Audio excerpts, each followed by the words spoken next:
In a meeting with the head of Cambridge Analytica, the political data firm used by the Trump campaign in 2016, reporters from NBC News UK, partner IT and Channel 4 News posed as potential clients interested in changing the outcome of the Sri Lankan elections. The reporters, who were trying to find out how the company operated, quickly learned about the novel and deceptive methods employed by the company, including bribes, blackmail, and misinformation campaigns. The findings were broadcast by the network on Monday. On hidden camera, the reporters recorded Alexander Nix, chief executive of Cambridge Analytica, discussing the idea of hypothetically entrapping an opposition leader. He described how the company could record a person accepting a bribe, an offer he can't refuse, or send some girls around to the candidate's house. Nix also floated the idea of spreading misinformation about politicians. "It doesn't have to be true," Nix said. "It just has to be believed." He later discussed creating fake IDs and having people pose as students or tourists as a way to further the political efforts without having its work traced back to clients. Mark Turnbull, managing director of Cambridge Analytica Political Global, was also recorded by the IT and Channel 4 News reporters discussing his relationships with former British spies now working at private companies who can be contracted to gather intelligence, along with private Israeli intelligence companies.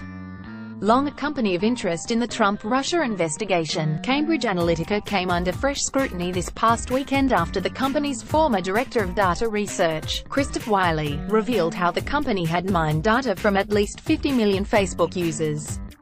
Publicly, the company advertises its ability to build psychographic profiles that can micro-target social media political advertising to people based on traits like extroversion or neuroticism.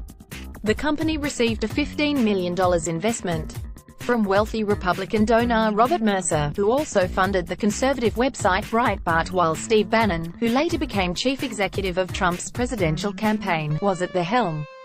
A spokesperson for Cambridge Analytica denied to IT and Channel 4 News that it used any of the tactics discussed in the videos. "We entirely refute any allegation that Cambridge Analytica or any of its affiliates use entrapment, bribes, or so-called honey traps for any purpose whatsoever," the spokesperson said in a statement. "Cambridge Analytica does not use untrue material for any purpose," the spokesperson added. Bannon met with Nix and was interested in how the profiles could be used to change American politics, Wiley said.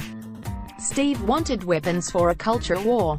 We offered him a way to change the culture of America," Wiley told IT and Channel 4 News. Sources familiar with Cambridge Analytica's work on the Trump campaign say psychographics were not used. A source familiar with the hiring of Cambridge Analytica told NBC News that the primary figures involved in the hiring were Jared Kushner and Brad Parscale, who was digital director of the Trump campaign. Parscale has denied that the firm was useful to the campaign and said the Trump campaign instead used data from the Republican National Committee. On Friday, Facebook suspended Cambridge Analytica from buying ads or administering pages on its platform on behalf of clients, saying its data policies had been violated.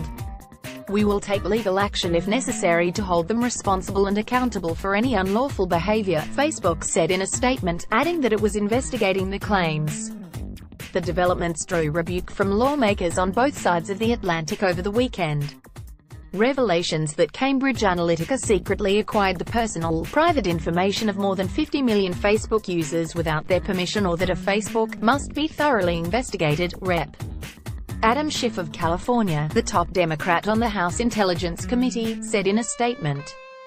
Amy Klobuchar of Minnesota, a Democratic member of the Senate Judiciary Committee, said Facebook CEO Mark Zuckerberg should appear before the panel to explain what the company knew about the misuse of its customers' data. Those calls were echoed by Damian Collins, a conservative lawmaker in Britain and leading a parliamentary inquiry into fake news and Russian meddling during Brexit. In previous hearings on the topic, the social media platforms sent their general counsel or policy directors. Facebook shares slumped 8%